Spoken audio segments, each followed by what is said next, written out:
Good evening. Hello, everyone. Thank you for being here this evening. Hope you're doing well, staying safe, social distancing, and washing your hands. Got some updates I'd like to tell you all about. I'm going to read from the principal's email here.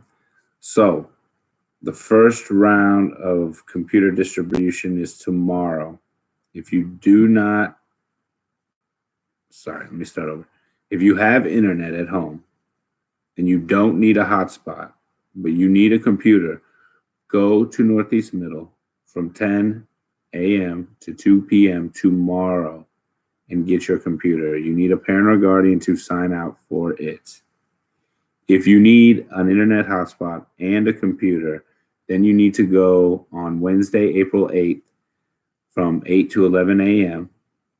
and Thursday, April 9th from 1 to 4 p.m. Either one of those days. And then you can sign out a free wireless hotspot and a computer. If you need a wireless hotspot, go early. They don't have a ton of them. They've got so many, and once they run out, you got to wait another week. So get your computer tomorrow if you have internet. If you don't have internet, get your computer on Wednesday, April 8th or Thursday, April 9th, and get the hotspot then as well. Go early. Also, please contact other students and let them know that classes are going on Google Classroom online and that they need to log on and take a look. For my class, I have 2 assignments up. They are short surveys. They're like 5 questions each. Easy points. Okay. The first one is just kind of like a check-in. How you doing? What's going on? Do you have any questions survey? Easy points. The second one is a little bit of that, and I'll read some of the responses in a minute. It also has one question about Harry Potter that asks you to use the race method. So you're going to have to read some of the text from Harry Potter, which you can find on Google Classroom, or you can watch the videos with me on the channel. They're saved on there, and you can check those out. So let's look at some of the questions from the second survey. So most people are feeling pretty good. We got out of a score of 1 to 5. How are you feeling? 1 means good, 5 means great, or one means not good, excuse me, and 5 means great. 60% of the people were at 3. Okay. Then I had a question on there. It's like, if you had one wish, what would you wish for? And this is kind of taking off the monkey paw in that packet. And my favorite response is, I would wish that this ends and we can get back to a normal life. I think we all feel that way. Another really good response was to achieve my goals and earn money to provide for my family and friends. Thought that was very well thought out. Another one is to see my grandma again. Man, what I wouldn't give to see my grandma again. I feel you. So we got some great responses there. Question 2 or 3 was to roast Mr. Kessler. And I got some pretty good responses in that one too. The best one though is, Mr. Kessler, your head is so bald that if I clean the top of it with Windex, I could see my reflection. Excellent. Excellent roast. Thank you. All right. The 4th question was to toast someone from your class. And there were some really, really good ones in there. But the one that I'm going to read might embarrass someone. So I'm going to take their name out of it. It says, blank has nice, beautiful hair. For some reason, he looks like someone from a movie I liked. Very good. All right. So people who have been doing the surveys, thank you. If you haven't, go on there. It doesn't take too long, maybe 15 minutes. Run through those questions, get your points. Tonight we're going to finish reading chapter 5 of Harry Potter and the Philosopher's Stone. If you recall from chapter 4 and the beginning of chapter 5, we met Hagrid, who's a big hairy giant. I'm trying to do his voice, but I feel like I'm failing, but I'm going to keep trying. Little practice never hurt. So Hagrid saved Harry from his Muggle family, and now he's taken him to buy his supplies for Hogwarts. But before they do that, they go and get Harry's money out of the Goblin Bank. Turns out Harry's rich. Who knew? Nothing wrong with that. So now, then they went and bought some clothes.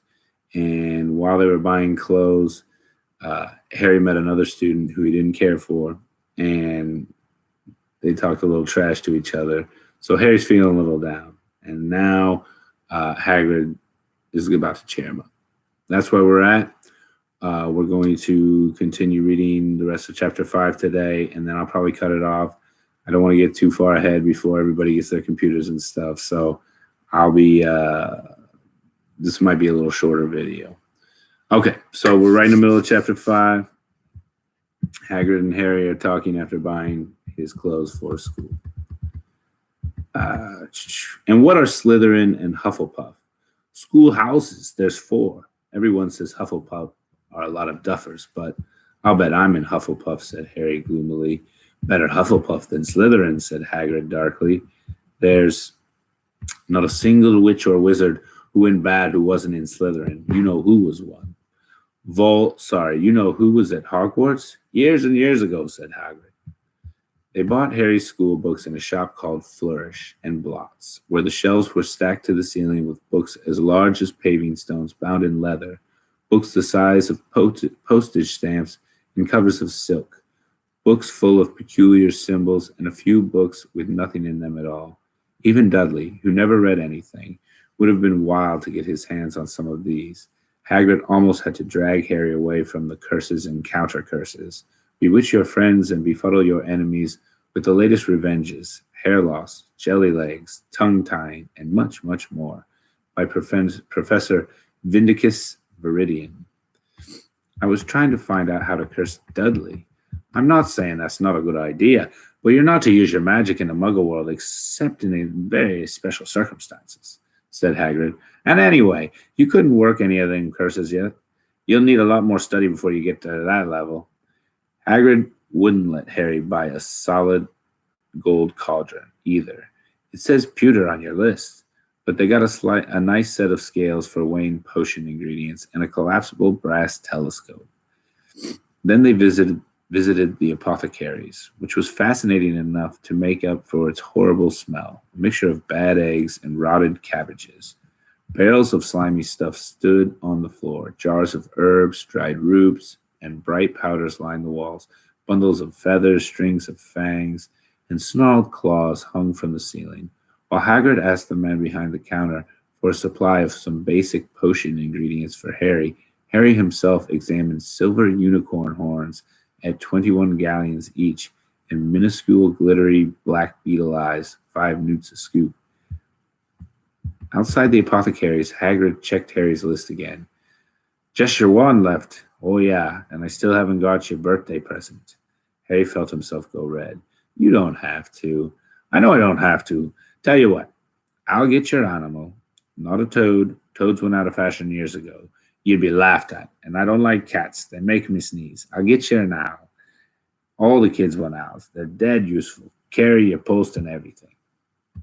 20 minutes later, they left Aelop's Owl Emporium, which had been dark and full of rustling and flickering jewel-bright eyes. Harry now carried a large cage which held a beautiful snowy owl, fast asleep with her head under her wing. He couldn't stop stammering his thanks, sounding just like Professor Quirrell. Don't mention it, said Hagrid gruffly. Don't expect you've had a lot of presents from them Dursleys. Just Ollivanders left now. Only place for wands. Ollivanders, and you gotta have the best wand. A magic wand? This is what Harry had been really looking forward to. The last shop was narrow and shabby. Peeling gold letters over the door read Ollivanders, makers of fine wands since 382 BC. A single wand lay on a faded purple cushion in a dusty window. A tinkling bell rang somewhere in the depths of the shop as they stepped inside. It was a tiny place, except for a single spindly chair which Hagrid sat on to wait. Harry felt strangely as though he had entered a very strict library. He swallowed a lot of new questions which had just occurred to him and looked instead at thousands of narrow boxes piled neatly right up to the ceiling. For some reason, the back of his neck prickled.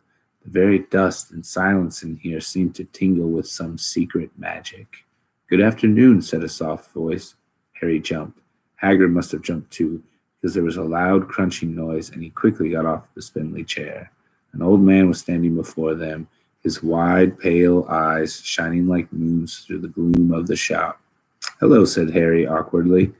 Ah, yes, said the man. Yes, yes, I thought I'd be seeing you soon. Harry Potter. It wasn't a question. You have your mother's eyes.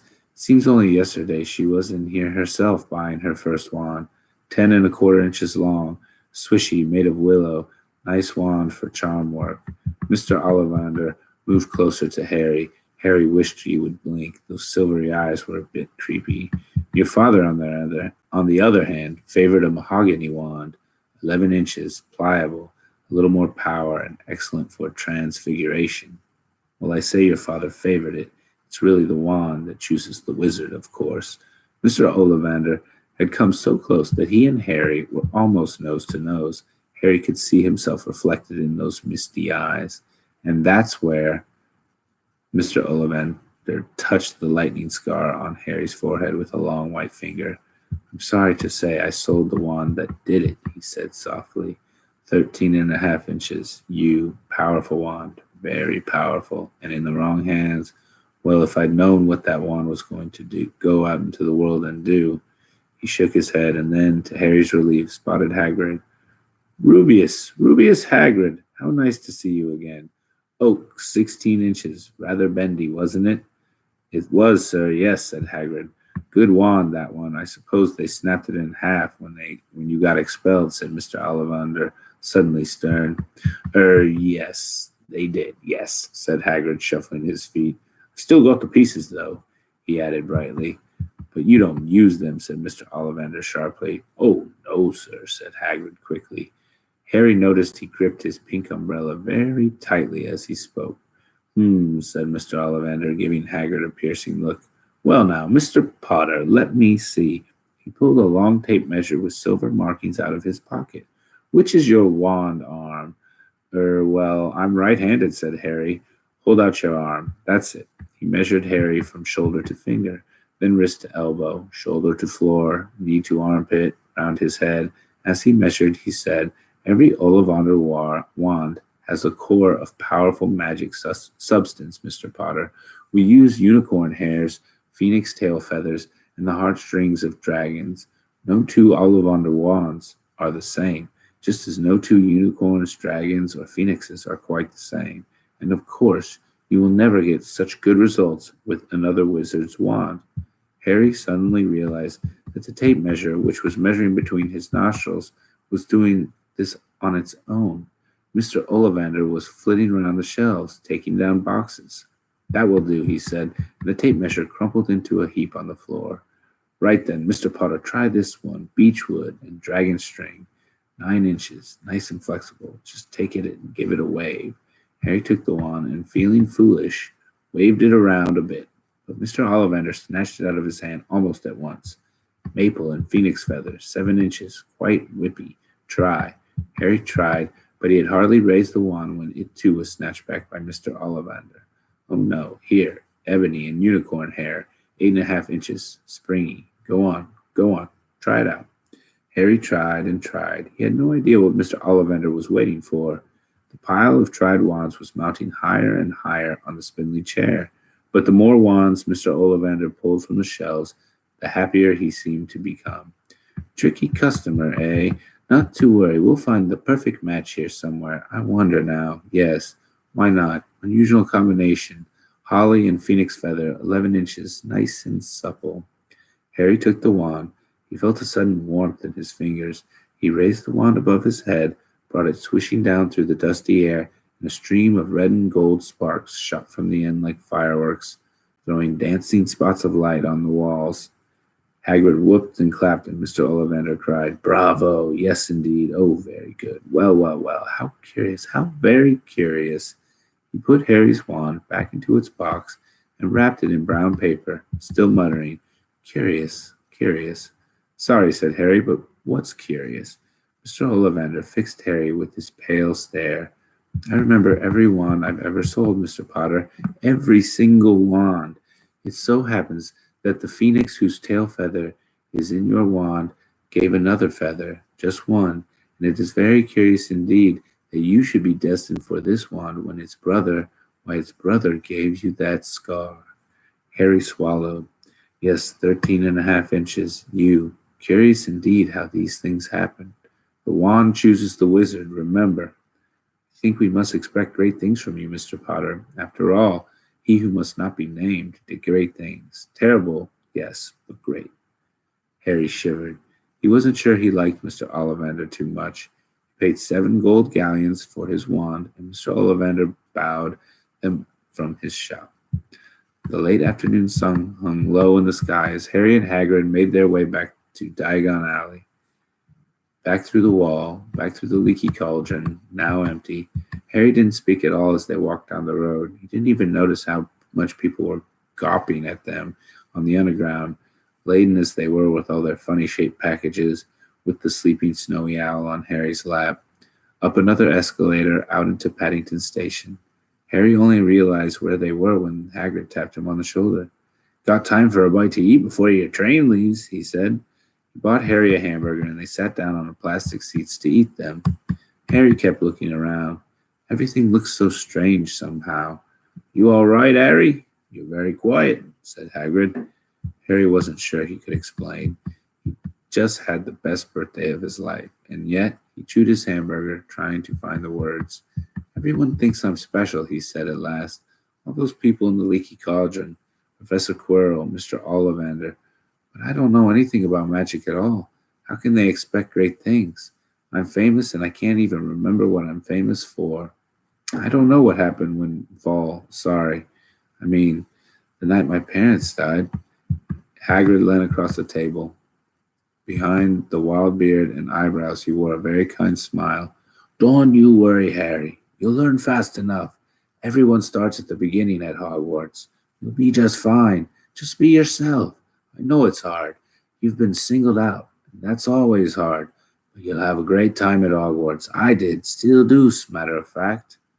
Hagrid helped Harry onto the train that would take him back to the Dursleys, and handed him an envelope. Your ticket for Hogwarts, he said. 1st of September, King's Cross. It's all on your ticket. Any problems with the Dursleys? Send me a letter with your owl. She'll know where to find me. See you soon, Harry. The train pulled out of the station.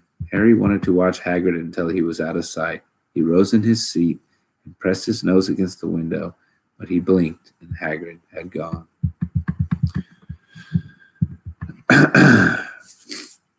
All right, so that was the end of chapter 5. I hope you are enjoying it. It's getting pretty good. Remember to do your assignments on Google Classroom and reach out to your friends, other students who haven't logged on yet, and get them to get on Google Classroom. Also, all the other teachers on Teal Team have assignments and content posted on Google Classroom. Don't forget to get your computers if you need them, your hotspots if you need them. And most of all, take care of yourself. This is a scary time. Take care of your family. Just do the right thing and stay safe. We miss you, and I look forward to seeing you back at school when this is all over. Thank you, everyone, for being here this evening. I appreciate you, and I will talk to you another time. Take care. Bye-bye.